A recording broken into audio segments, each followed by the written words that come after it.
আগামী 29 থেকে 31 জানুয়ারি আগরতলা টাউন হলে অনুষ্ঠিত হবে সিপিআইএম এর আসন্ন রাজ্য সম্মেলন। আগামী 29 জানুয়ারি আগরতলায় অনুষ্ঠিত হবে প্রকাশ্য সমাবেশ। সমাবেশের বক্তা দলের পলিট ব্যুরো সদস্য প্রকাশ কারাত, মানিক সরকার, রাজ্য সম্পাদক জিতেন্দ্র চৌধুরী। সিপিআইএম আনুষ্ঠানিকভাবে ঘোষণা না করলেও দশরথ দেব ভবন সূত্রে খবর, স্বামী বিবেকানন্দ ময়দান অর্থাৎ আস্তাবল ময়দানে নয়, সমাবেশ করা হবে উমাকান্ত একাডেমি চত্বরে। আস্তাবল ময়দানে সমাবেশ করার অনুমতি সিপিআইএম পায়নি।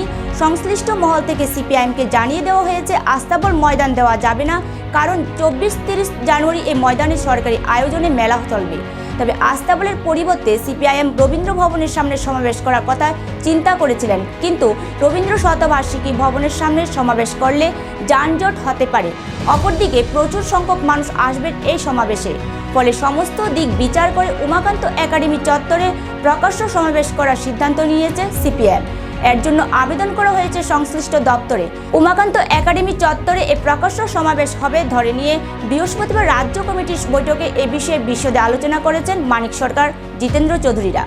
বৈঠকে আসন্ন সম্মেলন ও প্রকাশ্য সমাবেশ নিয়েও আলোচনা হয়। এদিন সর্বশেষ রাজ্য কমিটির বৈঠকের আলোচনা সমাবেশ এবং সম্মেলনের সার্বিক বিষয় নিয়ে আলোচনা হয়েছে বলে জানা গেছে। সিপিআইএম এবারের সম্মেলন থেকে আগামী দিশা ঠিক করবে। তাছাড়া 2028 সালের বিধানসভা নির্বাচনের আগে এই রাজ্য সম্মেলন যথেষ্ট গুরুত্বপূর্ণ। হয়তো নতুন নতুন বিষয় ঠিক করে এগুবেন কমরেডরা।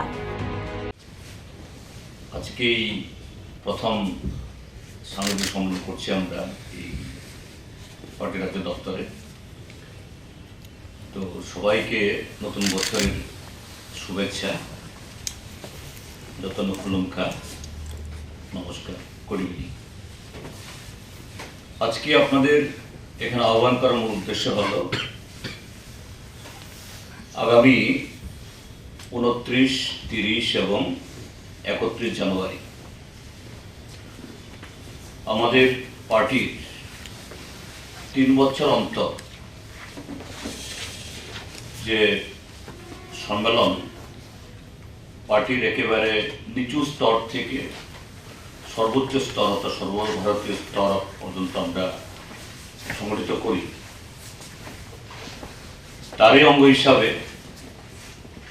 আমাদের এই রাজ্যে ইতিমধ্যে ব্রাঞ্চ অর্থাৎ একদম তৃণমূল স্তর থেকে রাজ্যের 8টি জেলা, আমাদেরও পার্টির 8টি জেলা কমিটি, তার সম্মেলন শেষ হয়েছে। আগামী 29, 30, 31 3 দিন এই আগরতলা শহরে টাউন হলে আমাদের 24তম ত্রিপুরা রাজ্য সম্মেলন সংগঠিত হবে।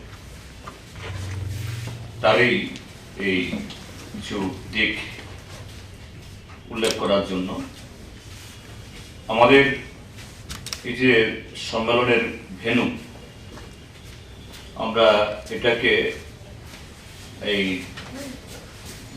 নামাঙ্কন করেছি বা করব কমরেড সীতারাম ইয়েচুরি এবং কমরেড বুদ্ধদেব ভট্টাচার্য নগর হিসাবে, এবং মঞ্চটাকে আমরা নামাঙ্কিত করব কমরেড শামসুল হক এবং কমরেড মানিক বিশ্বাস। 23তম রাজ্য সম্মেলনে আমাদের 75 জন রাজ্য কমিটির সদস্যদের মধ্যে এই দুজনও নির্বাচিত হয়েছিলেন এবং এই সময়ে তারা প্রয়াত হয়েছেন, তাদের নাম। আমাদের এই সম্মেলনে আমাদের সর্বভারতীয় কমিটি থেকে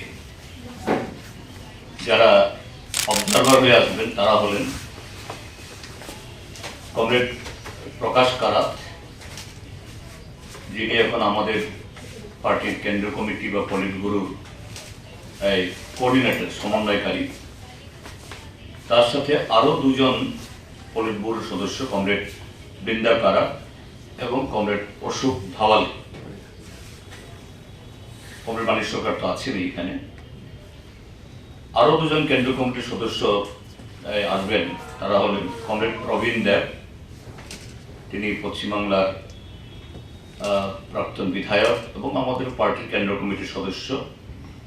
তার সাথে আরেকজন কমরেড ডক্টর অরুণ কুমার, যিনি আমাদের পার্টির আন্তর্জাতিক বিভাগের প্রধান ডক্টর অরুণ কুমার। তো আমাদের এই সম্মেলন এটা অন্যান্য রাজনৈতিক দলের মতো হঠাৎ করে এটা মানে মেলা হয়ে গেল এবং সেখানে কোনো ধরনের নিয়ম নেই, শৃঙ্খলা নেই, আলোচনার ধরন নেই, বিষয়বস্তুর কোনো ধারাবাহিকতা নেই। আবার ধুম করে সেখানে একটা কমিটি ঘোষণা হয়ে গেল, সদস্যদের কোনো অংশগ্রহণ নেই, বা কোন ক্রাইটেরিয়াতে কোন বিচারে তাদেরকে এই দায়িত্ব দেওয়া হলো এরকম কোনো ধরনের নিয়ম শৃঙ্খলা বলতে কিছুই নেই।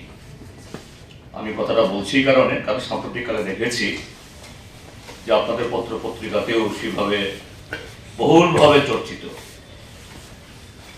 যে বর্তমান ত্রিপুরার যে শাসক দল তাদের সদস্যতা অভিযান হচ্ছে, একেবারে মুখ্যমন্ত্রী থেকে শুরু করে টাওয়ার নেতারা রাস্তায় নেমে এমনকি স্কুল কলেজে অব্দি ঢুকে, অফিস কাছারিতে ঢুকে সেখানেও সদস্য পদ সংগ্রহ করছে। তারপরে শোনা গেল যে একেবারে খুব গণতান্ত্রিক উপায়ে তাদের সংগঠনের যেরকম স্ট্রাকচার, তারা সভাপতি বা জেলা কমিটি করে, তার জন্য রিটার্নিং অফিসার নির্বাচন কমিশনের মতো নিয়োগ করে বাইরে থেকে এসে ফলাও করে ছাপলো। কিন্তু হঠাৎ করে দেখা গেল কি না, কোনো সম্মেলনও না, কোনো প্রতিবেদনও না, কোনো বৈঠকও না, যে ধুম করে কিছু লোককে বসিয়ে দেওয়া হলো।